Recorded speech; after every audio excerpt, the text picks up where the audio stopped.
Assalamualaikum warahmatullahi wabarakatuh. Selamat pagi, siang, sore, kapanpun kalian mendengar atau mungkin juga melihat video ini. Perkenalkan terlebih dahulu, nama saya Muhammad Latugu Zimalawat atau biasa disapa Latu. Dan kali ini kita akan membahas tentang studi kasus analisis kepemimpinan dari Adolf Hitler. Peran pemimpin dalam setiap organisasi tentu sangat penting, entah perannya sebagai pengambil keputusan atau mungkin dalam menjalankan sebuah organisasi. Dan kita tahu betul bahwasanya organisasi itu tidak hanya dalam lingkup yang kecil, tapi juga lingkup yang skalanya besar, seperti negara maupun juga dunia. Organisasi yang meliputi dengan negara adalah mencakup keseluruhan negara tersebut, sedangkan organisasi dunia adalah mencakup beberapa negara atau mungkin bahkan seluruh negara yang ada di dunia ini. Pada perkembangannya kita tahu betul tentang Perang Dunia Pertama, Perang Dunia Kedua, di mana setiap negara memiliki pemimpin perangnya masing-masing, dan salah satu pemimpin yang memiliki peran dan pengaruh yang cukup besar adalah Adolf Hitler. Di mana yang kita dengar, Adolf Hitler ini cukup otoriter, cukup kejam, dan cukup menakutkan pada saat memimpin Jerman tersebut. Ada juga isu-isu yang mengatakan bahwa Adolf Hitler ini adalah pemimpin terkejam di dunia. Tapi apakah benar demikian? Mari simak video ini bersama-sama. Ada sebuah hal yang sangat kontradiktif dimiliki oleh Adolf Hitler sebagai pemimpin, yaitu Adolf Hitler senang sekali mengadu domba pengikut-pengikutnya demi mendapatkan kekuasaan. Dari gaya kepemimpinan beliau yang sangat masif dan sangat otoriter tersebut, dan membawa pengaruh yang cukup buruk kala itu pada perkembangan dunia, membuat itu semua menjadi sangat menarik untuk dianalisis. Oleh karena itu, di sini kita akan menganalisis kepemimpinan dari Adolf Hitler yang meliputi yang pertama yaitu kualifikasi pemimpin, yang kedua fungsi kepemimpinan, yang ketiga teori kepemimpinan, yang keempat itu pengaruh pada kepemimpinan, yang kelima, kekuasaan dalam menjalankan kepemimpinan. Yang berikutnya itu gaya kepemimpinan. Dan selanjutnya ada kepengikutan dan pengambilan keputusan atau pembuatan keputusan. Kita akan menganalisis Hitler dari beberapa aspek yang telah saya sebutkan tadi. Tapi sebelum itu, mari kita simak sebentar profil, biografi, atau video singkat tentang Hitler. Adolf Hitler merupakan tokoh utama yang memimpin Jerman pada Perang Dunia Kedua. Pengaruhnya dimulai pada saat dia menjabat sebagai kanselir Jerman pada tahun 1933 sampai 1945. Hitler juga merupakan politisi dan juga pemimpin dari Partai Nazi. Sebelum menjadi kanselir, Hitler merupakan seorang veteran perang atau tentara perang yang mengikuti Perang Dunia I dengan banyak gelar yang dimilikinya. Dia pun tergabung pada Partai Pekerja Jerman atau NSPAD, dan yang paling dikenang pada saat itu adalah kudetanya yang gagal di kota Munich. Pada Perang Dunia Pertama terjadi, Hitler ditugaskan di Perancis dan juga Belgia dengan menjabat sebagai Gevreiler atau setara dengan prajurit kepala pada ketentaraan Inggris dan Amerika. Di umurnya yang menginjak 30 tahun, Hitler keluar dari ketentaraan dan bergabung pada Partai Pekerja Jerman atau NSPAD. Dia mulai bekerja di partai ini purna waktu. Pada tahun 1928 terjadi depresi besar-besaran rakyat Jerman. Mereka menilai bahwa kinerja dari partai politik yang ada di Jerman itu kurang memuaskan. Oleh karena itu, Partai Nazi akhirnya menjadi partai yang cukup kuat kala itu. Dan dengan hal itu juga, Hitler berhasil menduduki jabatan sebagai kanselir Jerman pada tahun 1935. Dengan jabatan itu, akhirnya Hitler mampu membuat pemerintahan yang penuh dengan kediktatoran dan menyapu bersih oposisi. Pada tahun 1934, pada malam yang dikenal sebagai Malam Pisau Panjang, Hitler berhasil untuk membunuh, menyalahkan, bahkan menyerang orang-orang komunis dan juga Yahudi yang ada di Jerman. Atas nama dendam pribadi, mereka berhasil membunuh 6 juta orang Yahudi dan orang-orang yang dirasa tidak layak untuk hidup. Dan praktek genosida yang terjadi ini sampai sekarang belum ada tandingannya di dunia. Dan mungkin itu juga yang membuat mata dunia memandang Hitler sebagai sosok yang kejam Hingga pada akhirnya Hitler membuat jalan penaklukan-penaklukan yang mengarahkan dunia pada Perang Dunia Kedua. Dan sampai pada puncak kehebatan dari Hitler pada Perang Dunia Kedua ini adalah pada saat Jerman mampu menduduki Norwegia, Belgia, Belanda, dan pada saat itu juga Inggris bertahan mati-matian atas gempuran udara atau gempuran serangan udara dari Nazi Jerman. Hingga pada tahun 1942 Hitler mampu untuk menguasai sebagian besar wilayah Eropa yang kala itu dalam sejarah belum ada siapapun yang bisa melakukan hal tersebut. Setelah masa puncak dari kepemimpinan seorang Hitler ini, lama-lama pengaruhnya tersebut mulai memudar. Hingga akhirnya Jerman mulai terpojok, tapi Hitler enggan untuk menyerah. Dan hingga pada akhirnya pada musim semi pada 1945, Jerman mulai terpojok dan mengakibatkan Hitler bunuh diri. Dan setelah Hitler bunuh diri, seminggu setelah itu akhirnya Jerman mengaku menyerah dan kalah pada Perang Dunia Kedua tersebut. Nah, itu tadi merupakan sejarah singkat dari seorang Hitler ya. Mungkin dari kalian sudah berpendapat bahwa Hitler adalah orang yang cukup otoriter. Hitler merupakan seorang yang sangat masif dengan kepemimpinannya yang diktator, atau mungkin juga Hitler merupakan sosok yang kejam. Tapi di sisi lain, kalian juga harus lihat loh, bahwasanya Hitler ini adalah seorang pemimpin yang selalu mampu untuk mencapai visi-visi dari setiap entah itu organisasi atau mungkin juga lembaga yang dipimpin oleh dia. Sedangkan kita tahu betul bahwasannya organisasi itu bergerak selalu untuk mencapai sebuah visi atau mencapai sebuah tujuan. Dan pemimpin adalah orang yang mengantarkan organisasi tersebut untuk mencapai tujuannya. Dan Hitler merupakan salah satu pemimpin yang mampu untuk melakukan hal tersebut. Walaupun kita bisa melihat ya bahwasannya cara yang dilakukan oleh Hitler ini adalah cara yang cukup kurang baik gitu untuk ditiru. Oke, dengan bahan yang tadi juga secara singkat dari Hitler, kita akan sedikit menganalisis nih tentang kepemimpinan dari sosok seorang Hitler tadi dengan beberapa aspek yang akan kita analisis yang seperti yang sudah saya jelaskan sebelumnya. Kita akan coba mulai menganalisisnya. Oke, coba kita simak dengan layar yang saya buat ini. Oke, kita masuk pada analisis yang pertama, yaitu kualifikasi pemimpin. Seperti apakah sosok kualifikasi Hitler ini? Kita coba bahas menurut Nightingale dan Witzkold yang mengatakan bahwa ada beberapa syarat menjadi seorang pemimpin. Di antaranya yaitu kemandirian, besar rasa ingin tahu, multi terampil, dan memiliki rasa humor. Nah, kita coba bahas atau kita coba analisis Adolf Hitler pada beberapa aspek ini. Yang pertama yaitu kemandirian. Sebagai seorang veteran, Hitler tentu memiliki kemandirian cukup tinggi dong. Karena memang tentara kan, atau mungkin juga seorang veteran, itu dituntut untuk memiliki kemandirian. Adolf Hitler juga tidak pernah absen di berbagai atau di beberapa perang penting, seperti misalkan perang-perang yang mengikuti Jerman kala itu. Sehingga kemandirian dan ambisinya terbentuk dan membawa Hitler menjadi seorang pemimpin. Yang kedua adalah besar rasa ingin tahu. Nah, kita coba lihat apakah Hitler memiliki rasa besar ingin tahu.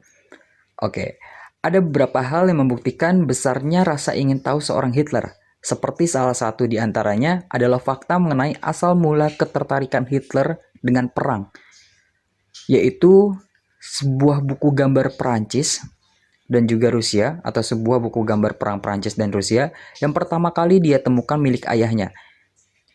Ia menunjukkan kesetiaannya terhadap Jerman dan membenci monarki Habsburg yang semakin kacau dan pemerintahnya di kekaisaran yang dihuni oleh berbagai etnis, menurut Bensky tahun 2000. Dan yang berikutnya adalah multi terampil. Ada beberapa keterampilan yang dimiliki oleh Hitler, diantaranya yaitu seniman, veteran perang, dan politikus. Dengan pengalaman tersebut, Adolf Hitler memiliki kemampuan yang cukup beragam dan menunjang dalam pemimpin.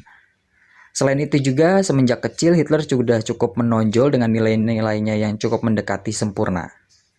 Dan yang terakhir, di sini memiliki rasa humor. Waduh, apakah Hitler memiliki rasa humor? Oke, kita coba bahas. Dengan latar belakang yang cukup keras di dunia militer, membuat Adolf Hitler kurang memiliki rasa humor dalam menjalankan hidupnya. Pada saat Hitler memimpin pun banyak sekali dikenal sebagai pemimpin yang diktator dan sadis dengan segala kebijakan dan programnya. Ditambah juga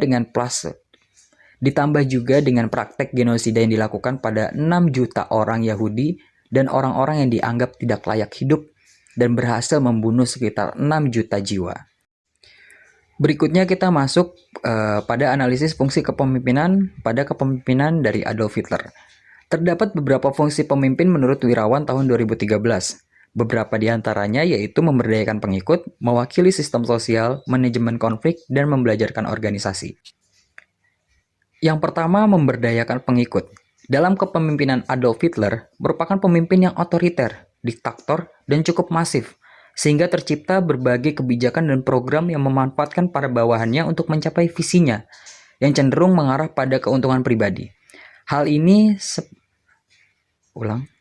seperti ini yang pernah dilakukan dengan membentuk pemerintahan kediktatoran dengan menggunakan aparat pemerintah menyapu bersih golongan oposisi, melindungi dirinya dengan tuduhan-tuduhan kriminal dan juga membuat perpecahan pada internal untuk memperkuat kekuasaannya.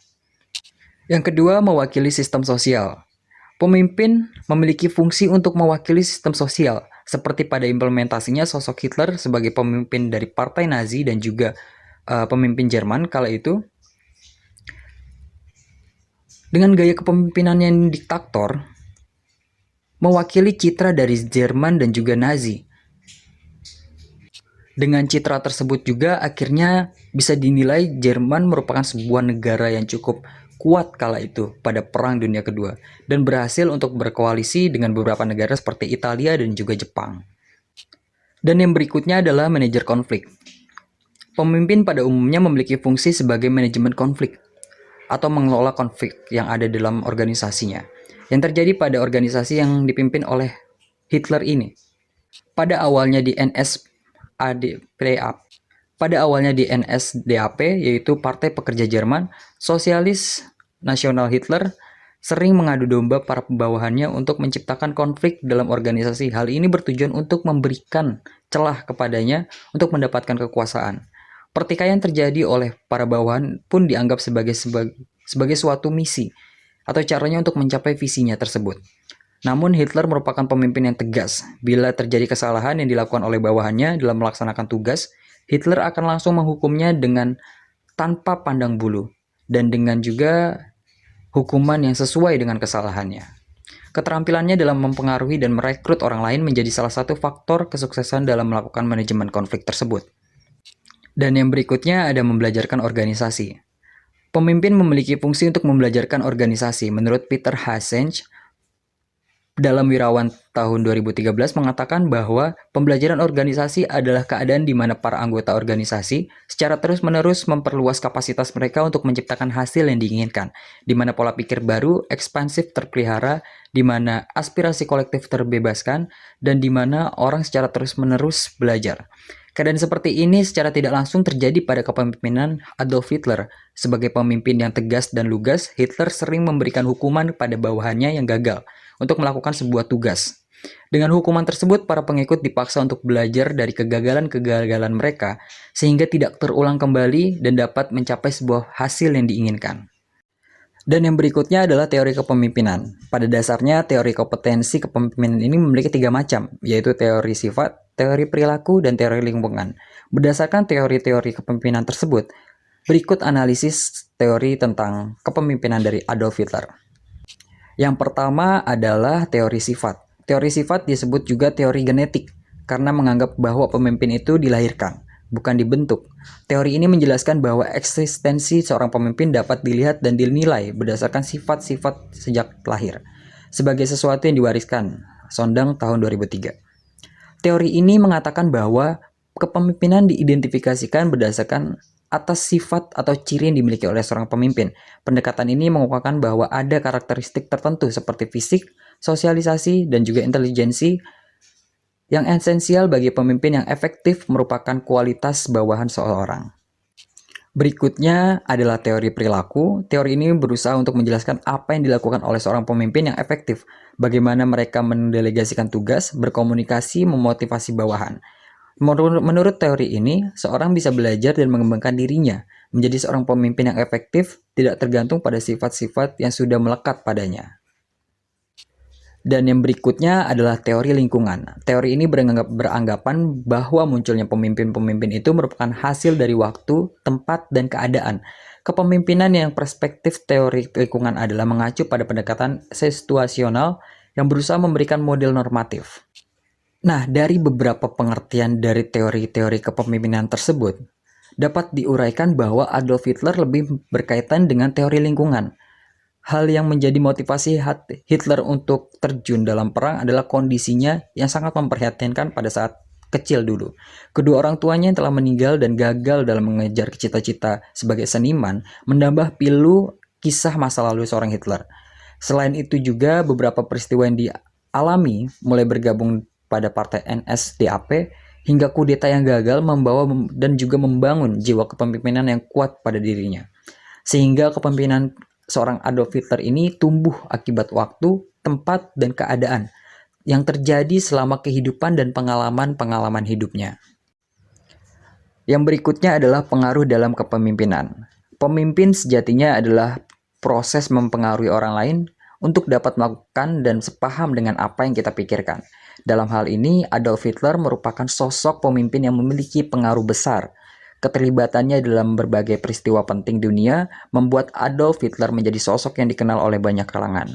Selain itu, Hitler juga sangat baik dalam mempengaruhi bawahannya, namun dengan cara-cara yang kurang baik karena tekanan dengan kekuasaan yang dimilikinya. Dalam hal ini, pengaruh dalam kepemimpinan Hitler akan dianalisis berdasarkan pada proses mempengaruhi dan taktik mempengaruhinya yang dilakukan. Pertama, dari proses mempengaruhi. Pada umumnya seorang pemimpin dalam mempengaruhi bawahannya harus bisa menyeimbangkan antara urusan pekerjaan dan urusan antar personal, namun tidak dengan Adolf Hitler. Proses mempengaruhi yang dilakukan harus sesuai dengan dirinya dan memprioritaskan visi yang dimilikinya. Hitler tidak peduli pada perasaan maupun juga keadaan para pengikut atau bawahannya. Hal ini dapat dilakukan oleh Hitler karena kekuasaan yang dimilikinya bersifat mutlak. Bahkan dicetuskan bahwa pemerintahannya berada di atas undang-undang dan dengan kata lain tidak dapat dibantah oleh siapapun. Sedangkan dengan taktik mempengaruhi yang dilakukan oleh Hitler adalah taktik yang dilakukan untuk mempengaruhi orang lain, yaitu dengan menggunakan keterampilannya dalam berorasi, berpidato, merekrut, berkoalisi, dan juga kekuasaannya. Taktik ini juga yang telah membawanya pada puncak kejayaan sebagai pemimpin.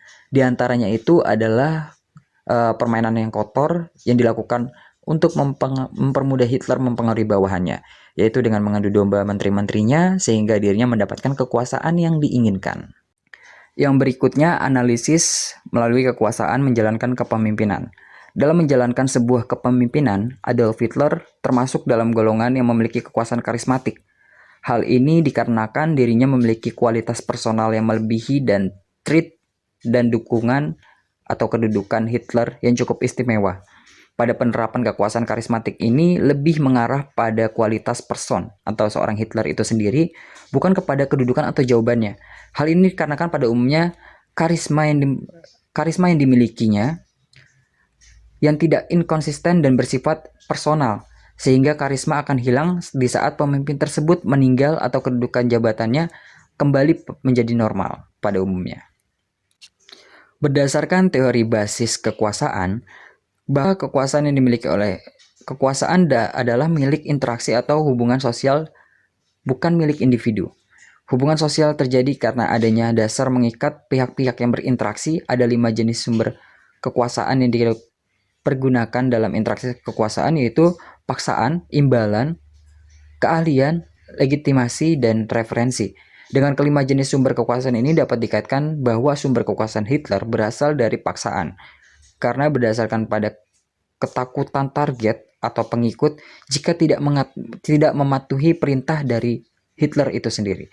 Ketakutan target diperoleh melalui ancaman, penerapan sanksi fisik seperti hukuman. Sumber kekuasaan ini pun berasal dari aktivitas militer dan politik sehingga memiliki kegunaan dalam mengendalikan dan mengembalikan keputusan. Berdasarkan pada jenis kekuasaan, Hitler memiliki kekuasaan yang posisional. Hal ini dikarenakan mempengaruhi dan bersumber dari otoritas yang sah, kontrol dan sumber-sumber lain, dan juga imbalan atas hukuman, kontrol atas informasi, dan kontrol atas organisasi kerja dan lingkungan fisik kerja. Yang berikutnya kita coba analisis melalui gaya kepemimpinan Hitler. Ya, mungkin sebagian dari kita sudah cukup paham ya tentang gaya kepemimpinan Hitler, tapi coba kita kulik lebih dalam. Hitler pemimpin yang otoriter atau diktator. Hitler pemimpin yang sangat kejam dan tidak berperi kemanusiaan.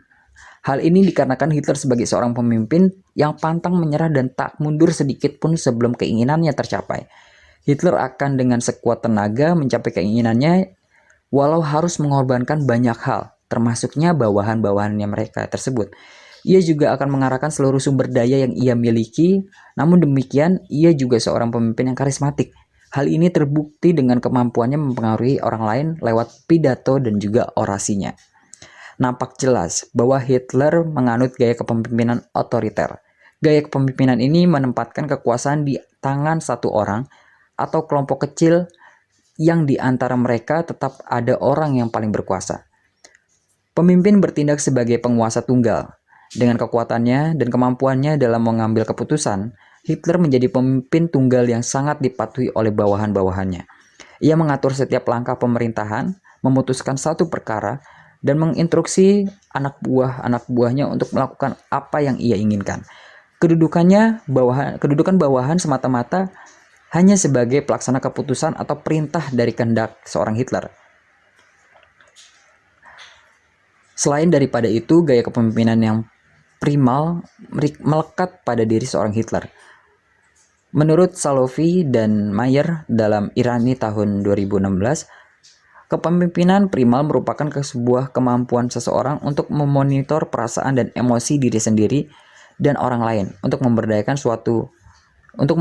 satu dengan yang lainnya.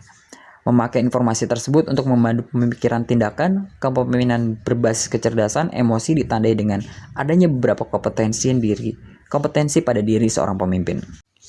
Yang berikutnya yaitu analisis kepengikutan. Hubungan antara Hitler dengan pengikutnya memang memegang prinsip sebagai pelaksana kegiatan operasional.